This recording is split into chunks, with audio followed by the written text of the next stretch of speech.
रामकृष्ण हरी विठ्ठल केशवा गोविंद माधवा. आज माझ्यासमोर हे श्री आनंद महेंद्रकर आमचे आहेत. आनंद मल्हारी महेंद्रकर आपल्या सह्याद्रीचेच कार्यकारिणीमध्ये आपले अधिकारी आहेत किंवा आपले कमिटी मेंबर आहेत. खूप चांगल्या पद्धतीचा आपल्याशी सहवास आहे. माझ्याशी नाही तर सगळ्यांशी त्यांचा ऋणानुबंध चांगला आहे. जाता येत्या वेळी मला भेटणं बोलणं, त्यांचा मौन स्वभाव, मौन बोलणं आणि शांत संयमानं वागणं हे अतिशय प्रेरणादायी आहे. आज त्यांचा मला चांगला सहवास लाभला आणि आपल्या या सेवेला विठ्ठल नामाचं त्यांचं लेखन चालू आहे. तर माझं आपलं जे रामकृष्ण हरी विठ्ठल केशवा गोविंद माधवा ह्याच्याशिवाय मला दुसरं काहीच येत नाही आणि मी दुसरं करत नाही आणि दुसरं काही जोडत नाही. त्यासाठी खास दुकान घेतलं आहे मी.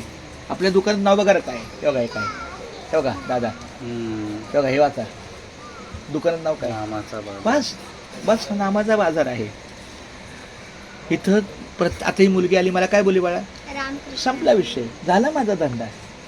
मस्त आहे ते पण. हा खूप चांगलं रामकृष्ण हरी.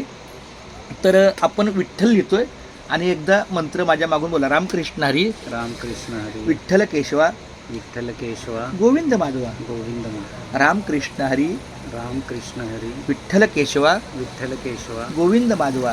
गोविंद माधवा. रामकृष्ण हरी रामकृष्ण हरी विठ्ठल केशवा विठ्ठल केशवा गोविंद माधवा. गोविंद माधवा. आता तुमच्या लक्षात राहिला सुद्धा बोला. रामकृष्ण हरी विठ्ठल केशवा गोविंद माधवा. रामकृष्ण हरी विठ्ठल केश विठ्ठल केशवा गोविंद. माधवा. एका विठ्ठल नामाची नामावली लिहा.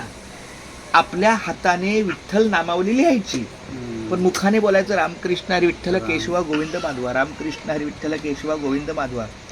रामकृष्ण हरी विठ्ठल केशवा गोविंद माधवा. रामकृष्ण हरी विठ्ठल केशवा गोविंद माधवा. याचा अर्थ असा आहे की नामसंकीर्तन साधना पै सोपे. सगळ्या साधनामध्ये नाम घेणं हे सगळं चांगलं सोपं आहे. पण त्याचं काय, जळतीला पापे जन्मांतरीची, न लगती सायास जावे वनांतरा, सुखे येतो घरा नारायण, ठाईच बैसुनी करा एक चित्त, आवडी अनंत आळवावा. रामकृष्ण हरी विठ्ठल केशवा मंत्र हा जपावा सर्व काळ, याहून असता अनेक साधन, वाहतची आण विठोबाची. तुकाराम महाराजांनी सांगितलं, शपथीव सांगितलंय, आण म्हणजे शपथ, वाहतची आण विठोबाची. आणि काय सांगितलंय, तुका म्हणे सोपे आहे सर्वाहुनी. सगळ्यात हे सोपं आहे, पण शहाणा तो धनी घेते येते. हे नामस्मरण घेणं हे सगळ्याला जमत नाहीये. खूप कमी लोक नाही म्हणजे शहाणे आहेत, ज्याला शहाणपण दिलं तेच. तर खूप छान, धन्यवाद. हरकत नाही तुमचं. आता एक